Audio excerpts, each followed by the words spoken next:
यह एक अद्भुत कहानी है जिसमें हुजूर गौसे आजम शेख अब्दुल कादिर जिलानी रहमतुल्लाह अलैह और एक हिंदू औरत सीता के बीच का वाकया बयान किया गया है। इस कहानी में सीता के पति रमेश को चमत्कारिक रूप से जीवित किया गया और उनके कातिल आदिल का भयानक अंजाम हुआ। यह कथा विश्वास, दैवीय हस्तक्षेप और गौसे आजम की रूहानी ताकत को दर्शाती है। कई साल पहले की बात है। एक शख्स आदिल था जो दिखने में अल्लाह की इबादत करने वाला लगता था, लेकिन उसका दिल एक हिंदू औरत सीता पर आ गया था। सीता उसी बस्ती में रहती थी जहां ज्यादातर हिंदू आबादी थी।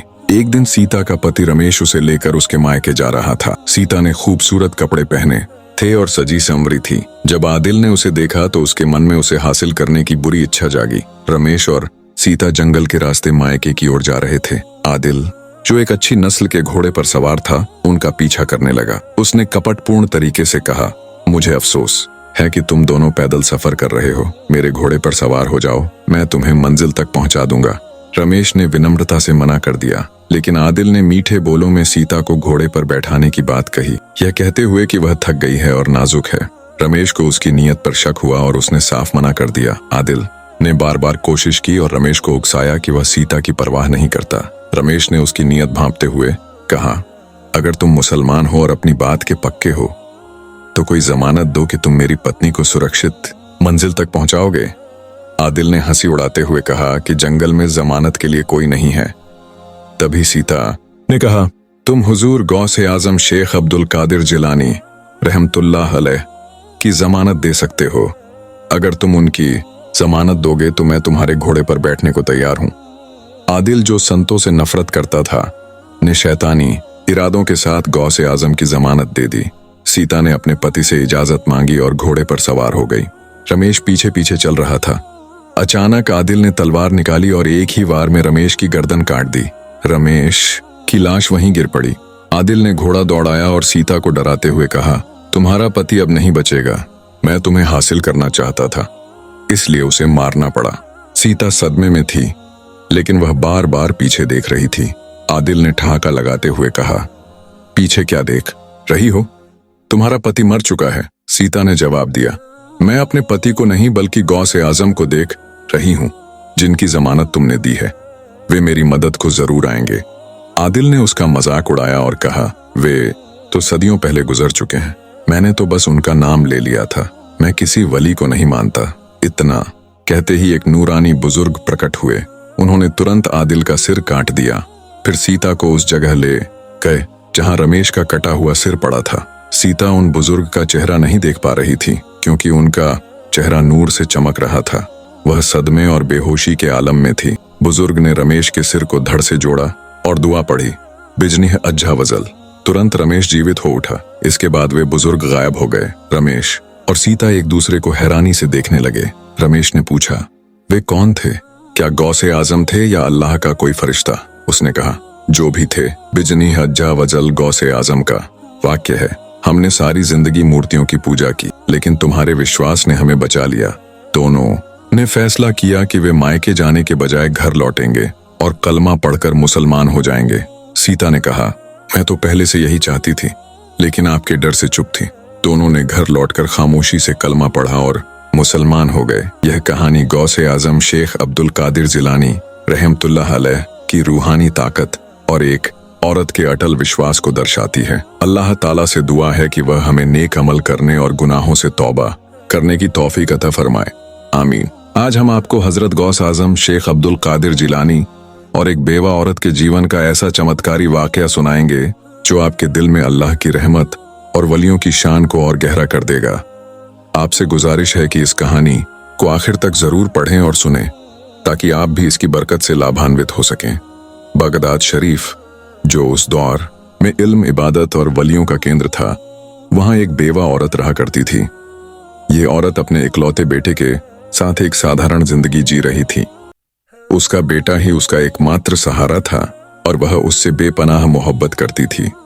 उसने अपने बेटे की परवरिश में कोई कसर न छोड़ी थी। उसकी तालीम और तरबियत ऐसी थी कि बेटा नेक, आज्ञाकारी और मेहनती बन गया।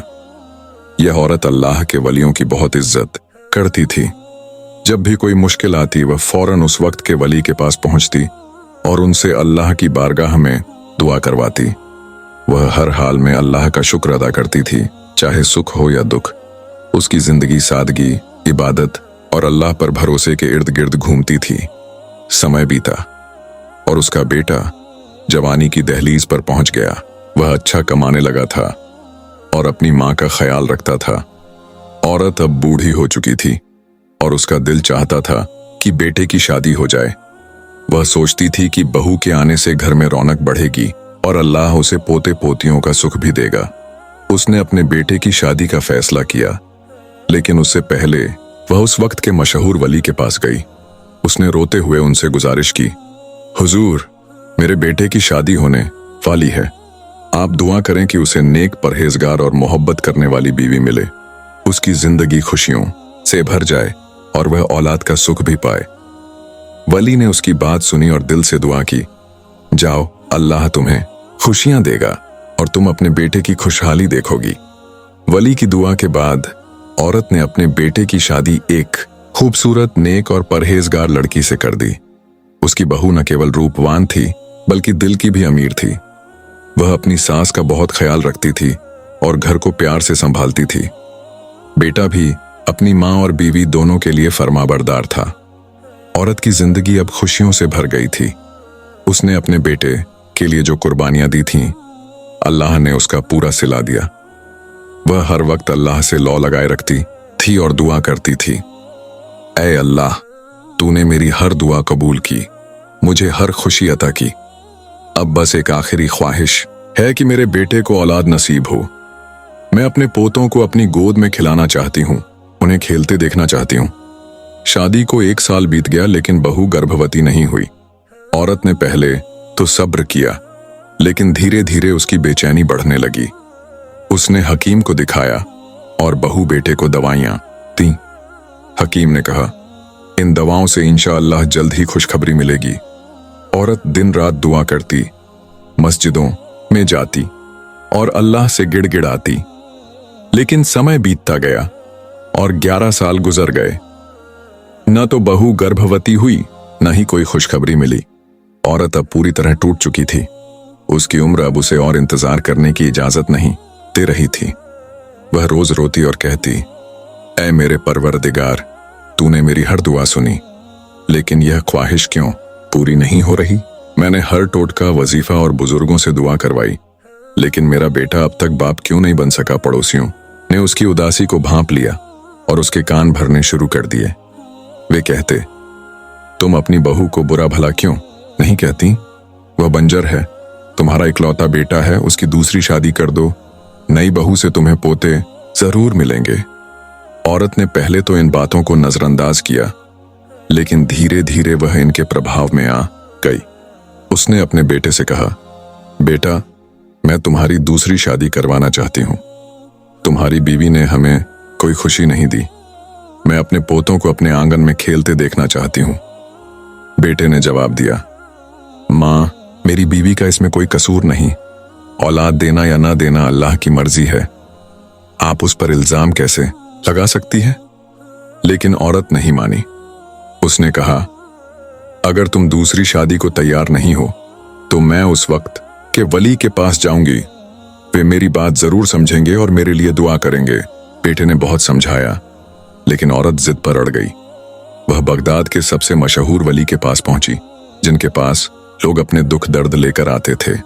उसने रोते हुए अपनी व्यथा सुनाई, हुजूर, मेरे बेटे की शादी को 11 साल हो गए, लेकिन उसे औलाद नहीं हुई।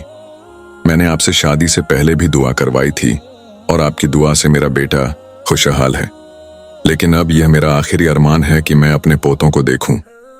वली ने उसकी बात सुनी और कहा, मुझे वक्त दो, कल आना, मैं अल्लाह से दुआ करूंगा और देखूंगा कि मामला क्या है।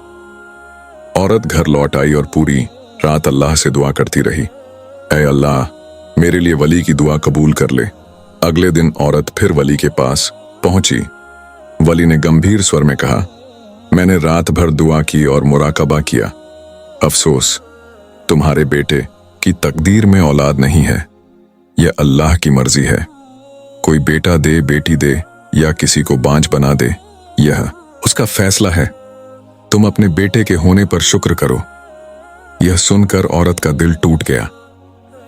वह फूट फूट कर रोने लगी और बोली, हुजूर, अपनी औलाद से ज्यादा पोतों से मोहब्बत होती है। मैं अपने पोतों को देखना चाहती हूं, लेकिन अब मैं दुखी होकर दुनिया से चली जाऊंगी। वली ने कहा, मैं कुछ नहीं कर सकता। अल्लाह की मर्जी के आगे कोई नहीं टिक सकता। उसकी रजा पर राजी हो जाओ। रोती हुई औरत जब वली के आस्थाने से बाहर निकली तो एक नन्हा बच्चा उसे देखकर पास आया। उसने पूछा, अम्मा, आप इतना क्यों रो रही हैं? वली ने आपको क्या कहा? औरत ने सोचा कि यह छोटा बच्चा क्या समझेगा, लेकिन उसकी मासूमियत देखकर उसने बताया, बेटा, मेरे बेटे की शादी को 11 साल हो गए, लेकिन उसे औलाद नहीं हुई। वली ने कहा कि उसकी किस्मत में न बेटा है न बेटी। मैं अपने पोतों की खुशी देखना चाहती थी, लेकिन यह मेरे नसीब में नहीं है। बच्चे ने कहा, अम्मा, क्या मैं आपके लिए दुआ करूं? औरत ने हल्के से मुस्कुराते हुए कहा, बेटा, जब वली की दुआ नहीं सुनी गई तो तुम्हारी दुआ क्या सुनी जाएगी? लेकिन बच्चे ने बड़े प्यार से कहा, आपके आंसू मुझसे देखे नहीं जाते। मैं अल्लाह से आपके लिए दुआ करूंगा कि आपको पोता मिले। औरत ने उसकी मासूमियत पर मुस्कुराकर कहा, अच्छा बेटा, दुआ कर देना। औरत के जाने के बाद वह बच्चा अल्लाह की बारगाह में हाजिर हुआ। उसने नफिल नमाज पढ़ी और गिड़गिड़ाकर दुआ मांगी। उसका अंदाज इतना मार्मिक था कि देखने वाले हैरान रह गए। वह रो रो कर कह रहा था, ऐ अल्लाह, तू सुनने वाला है। तू तकदीर लिखता है, लेकिन तेरा फरमान है कि दुआ से तकदीर बदल जाती है। मैं तेरे महबूब की मोहब्बत का वास्ता देता हूं, उस बूढ़ी औरत को पोता अता कर दे। उसने 11 बार ऐसी सिफारिश की जैसे वह अल्लाह से उस औरत के लिए पोते की भीख मांग रहा हो। उसकी दुआ का जज्बा इतना गहरा था कि लोग समझ गए कि यह कोई आम बच्चा नहीं है। उधर औरत आंसू बहाती हुई घर पहुंची। बेटे ने उसे देखकर कहा, अम्मा, आप रो क्यों रही हैं? उसने बताया कि वली ने कहा कि उसकी तकदीर में औलाद नहीं है। बेटा मुस्कुराया और बोला, मां, अभी अभी मेरी बीवी ने खुशखबरी दी है कि वह गर्भवती है। मैं तो आपका मुंह मीठा कराने का इंतजार कर रहा था। यह सुनकर औरत की आंखों से खुशी के आंसू छलक पड़े। उसने शुक्राने के नफल पढ़े और कहा, ऐ अल्लाह, तूने मेरी दुआ कैसे सुन ली? वह बच्चा सच कह रहा था। मैंने उसकी बात को मजाक समझा था। समय बीता और अल्लाह ने उसे 11 पोते दिए। औरत उस बच्चे को ढूंढने लगी, लेकिन वह कहीं न मिला। लोग कहते थे कि वह बच्चा कभी कभी बगदाद में दिखता है और फिर गायब हो जाता है। एक दिन बेटे ने उत्साह से बताया, मां, बगदाद में एक बड़े वली आए हैं, हजरत शेख अब्दुल कादिर जीलानी। उनके इल्म, तिलावत और दुआओं की कोई मिसाल नहीं। उनकी हर दुआ कबूल होती है। मैं तो उनका मुरीद बन गया हूं। औरत के दिल में ख्याल आया कि वह उनसे मिले। उसने चादर ओढ़ी और हजरत गौस आजम के दरबार में पहुंची। वहां हजारों लोग मौजूद थे। उनकी तिलावत और कुरान की तफसीर सुनकर वह खो गई। उनकी आवाज इतनी साफ और मीठी थी कि लगता था कोई दिल में बोल रहा हो। जब लोग चले गए तो औरत हजरत गौस आजम के पास पहुंची और बोली, हुजूर, मैंने सुना है कि आप हजरत शेख अब्दुल कादिर जीलानी हैं, जिन्हें गौस आजम और मोहिद्दीन कहा जाता है। उन्होंने मुस्कुराकर कहा, हाँ, अल्लाह ने हमें यह रुतबा अता किया। औरत ने कहा, मैं आपसे एक बात कहना चाहती हूँ। कई साल पहले एक बच्चे ने मेरे लिए दुआ की थी और अल्लाह ने मुझे 11 पोते दिए। अब मेरा दिल उस बच्चे से मिलने को बेताब है। क्या आप वही बच्चा हैं? हजरत गौस आजम मुस्कुराए और बोले, हाँ, मैं ही वह बच्चा हूं। औरत की आंखें भर आईं। उसने पूछा, हुजूर, उस वक्त के वली की दुआ भी कबूल न हुई, लेकिन आपकी दुआ को अल्लाह ने कैसे स्वीकार किया? हजरत गौस आजम ने फरमाया, जब मैंने तुम्हारे लिए दुआ की तो अल्लाह ने कहा, ए अब्दुल कादिर, हम तुम्हारी बात नहीं ठुकरा सकते। इस औरत की तकदीर में पोते नहीं थे, लेकिन तुम्हारी दुआ की बरकत से हमने उसकी तकदीर बदल दी। औरत ने उनके मुकाम को सलाम किया और कहा, हुजूर, आप सचमुच सरदार उल औलिया और शहनशाह बगदाद हैं। अल्लाह आपसे कितनी मोहब्बत करता है। मैं यह भी मान गई कि हमें हमेशा अल्लाह की रजा पर राजी रहना चाहिए। हजरत गौस आजम ने फरमाया, बेशक जो अल्लाह की रजा पर राजी रहता है, अल्लाह उससे खुश होता है। तुम्हारी तकदीर में पोते नहीं थे, लेकिन अल्लाह के लिए कुछ भी नामुमकिन नहीं। वह कुन कहता है और सब हो जाता है। प्यारे दोस्तों, यह थी हजरत गौस आजम और एक बेवा औरत की कहानी, जो हमें सिखाती है कि अल्लाह की रहमत बेपनाह है और दुआ से तकदीर बदल सकती है। अगर ये कहानी आपको पसंद आई हो तो इसे ज्यादा से ज्यादा शेयर करें और लाइक करें। हमारे चैनल को सब्सक्राइब करें ताकि आपको ऐसी ही प्रेरणादायक कहानियों की सूचना मिलती रहे। हम अगली वीडियो में फिर मिलेंगे। दुआओं में याद रखें। अल्लाह हाफिज।